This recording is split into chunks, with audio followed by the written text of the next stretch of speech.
directing our lives to help us survive. So we spend our time to the fullest we can. We're seeing our lives have purpose, engaging our days to find better ways and build this life to the fullest we can. Hello, welcome to This Dementia Life, episode number 46, created by Dementia Action Alliance. I'm proud to be your host, Monica Downer. During our This Dementia Life podcast, we have conversations with inspiring people who are living with dementia and amazing people that care about us. My guest today is Alexis Baker. She is a board-certified music therapist, a certified dementia practitioner, and a founder of Bridgetown Music Therapy. She is passionate about using music to make a difference in the lives of older adults. Her mission is to spark joy and connection through meaningful music engagement. In 2020, she became the innovator of Singing at Home and Music with Alexis. It is a virtual music engagement program for individuals living with dementia. She is also co-author of the book, The Caregiver's Advocate, a complete guide to support and resources, and a 2025 recipient of a Maude Award for innovation in Alzheimer's care. Thank you for being here today. Thank you so much, Monica. It's a pleasure to be with you today. So our first question. For listeners who may be new to music therapy, how do you usually describe what you do? Great question. I get all the time. I like to try to keep it simple and say that at its core, music therapy is simply using music to help people. And we use music in many different ways to do that. So it all depends on who we're working with, their age, the population they're part of, diagnosis or disability, even their music preferences.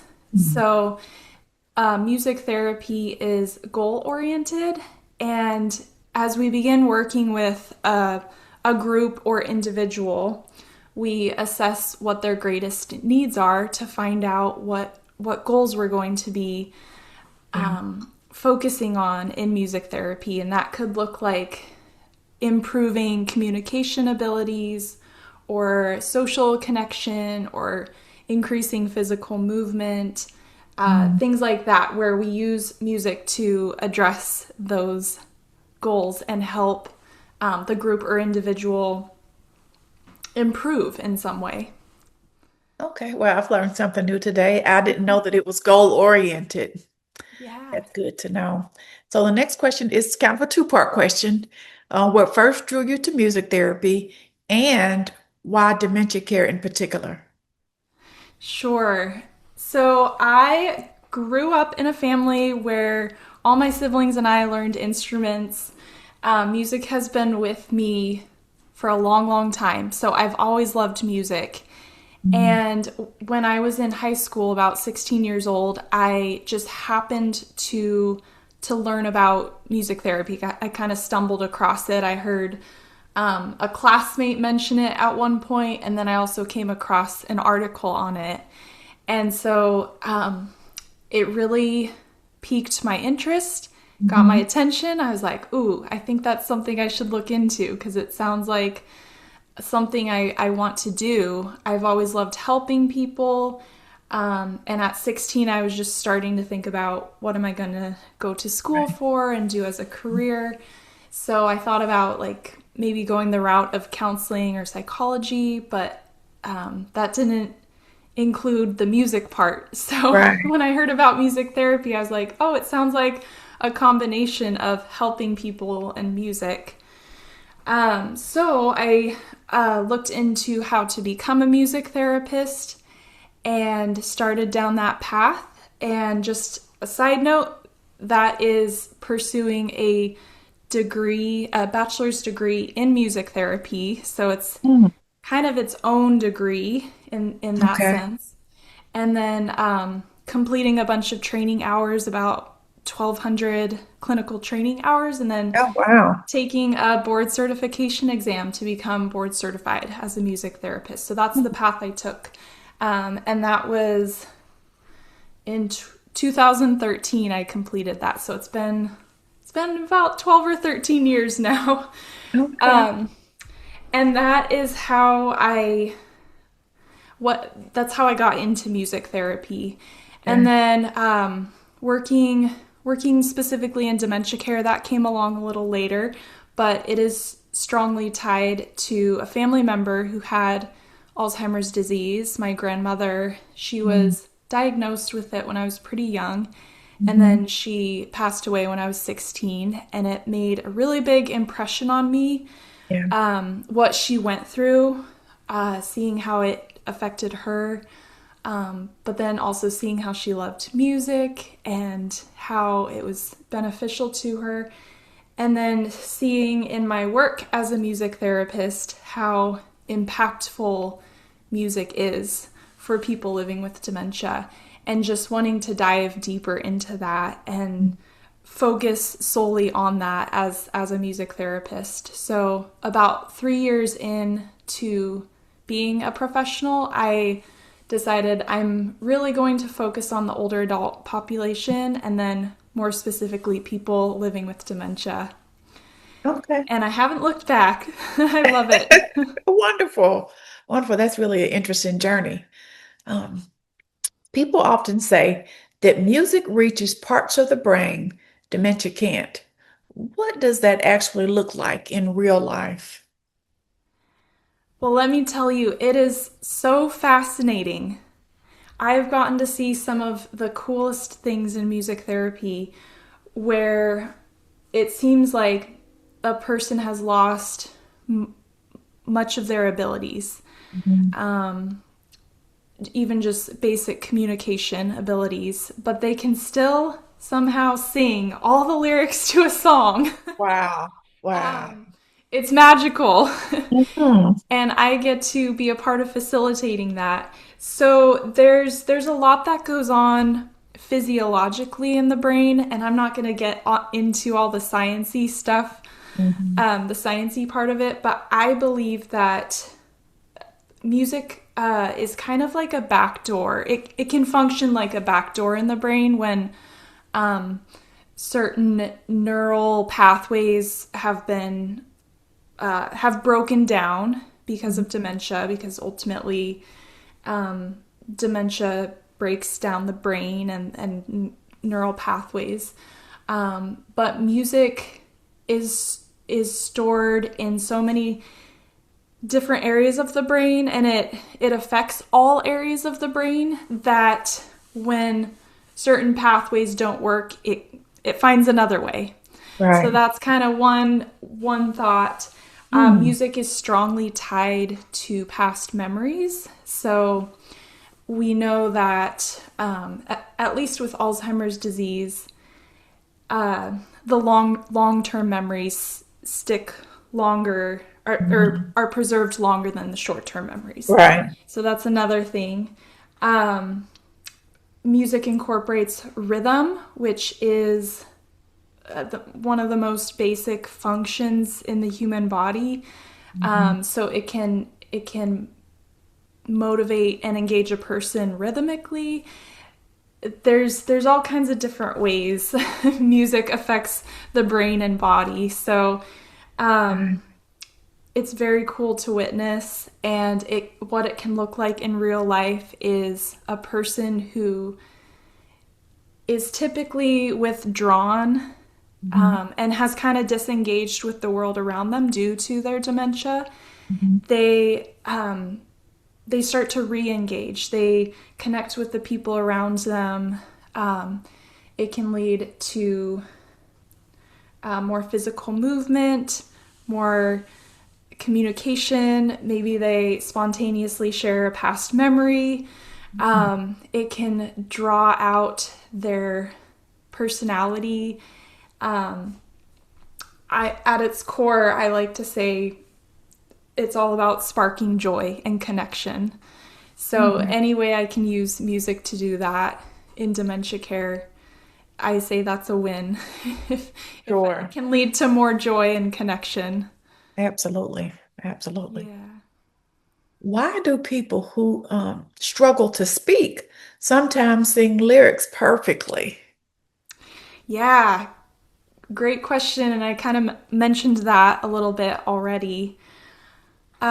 So I'm going to compare it to, uh, it's somewhat comparable to a person who's had a stroke where maybe half their brain, half their body is affected.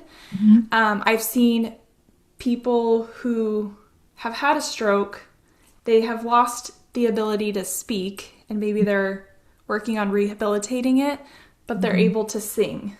So again, it's like the brain is heavily affected, and somehow, some way, there are physiological explanations for it, like all the sciencey stuff. Mhm. Music can lead to creating new neural pathways in the brain. So that's one way. And then the way music is tied to a person's identity and memories and all of that, like all that, all the memories built up over a lifetime. We strongly, we have strong ties to music in regard to our identity and personality and things like that. So it can reawaken, in a sense, parts of the brain that have been affected, kind of in that back doorway. Okay, gotcha. Yeah. Many caregivers play music at home. How is music therapy different from just playing a playlist? This is such a great question because I want to point out that music is therapeutic in a myriad of ways. Mhm. And so we have the formal practice of music therapy, but Mhm. then we have music as therapy or therapeutic music. So, kind of differentiating, music therapy always involves someone formally trained, certified as a music therapist. Okay. Whereas we can all of us can use music in therapeutic ways. Mhm. And nobody owns the rights to music being Right. therapeutic, even though music therapists use it in that way. So this is a great question because it is different from just putting on a playlist. Anyone can do that. Right. You can also have a music therapist who comes into a care setting and really works with the person receiving care or the family member to create very specific playlists that they can then use on their own or in therapy. Um, but music therapy is very specific in that I mentioned it's goal oriented. Mhm. So we do assessments and create treatment plans and do evaluation and documentation. It's more formalized, Okay. and it can get very, very specific. Whereas using music in a general sense as therapy or to be therapeutic does not involve a music therapist specifically, Okay. if that I makes tell you, sense. it does actually make sense. And I'll tell you, it's way more involved than I would have ever guessed. I Yes, it had no is. idea. It involves Um, a lot of training, and it's not just this random thing that we do. It's very intentional and specific. hmm, okay. If you could leave care partners with one message about music and connection, what would it be? I like to remind people that music is so powerful, and it's one of those things that we often forget about using. Hmm. Um, it can feel so basic at times, like just turning on music. But it can change the whole the whole care setting. It can set the tone. It can cause a shift in mood or connection between caregiver and care recipient.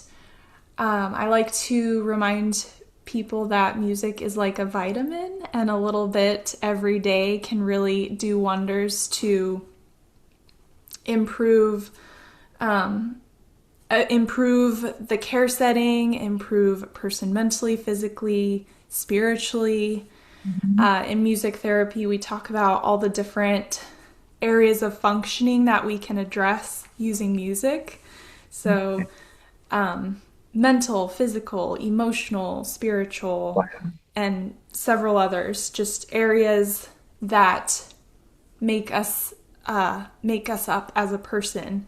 And we can really have that holistic approach using music to help in multiple areas. So music is powerful. It's like a vitamin. Tap into it every day, and it will really help out in ways you might not even expect. Okay. Well, you are amazing. Thank you for joining us today to share information about music therapy. I really appreciate it. Thank you so much. You are welcome. Dementia Action Alliance is committed to enhancing lives, connecting people, and increasing understanding. I'd like to thank you for joining DAA for our This Dementia Life podcast. More podcasts and valuable resources are available at daanow.org. You can help continue these podcasts and other programs that enhance the lives of the dementia community with a donation at daanow.org/donate. I'm your host, Monica Downer. Remember, the brain may forget, but the heart never will. Fullest we can, so we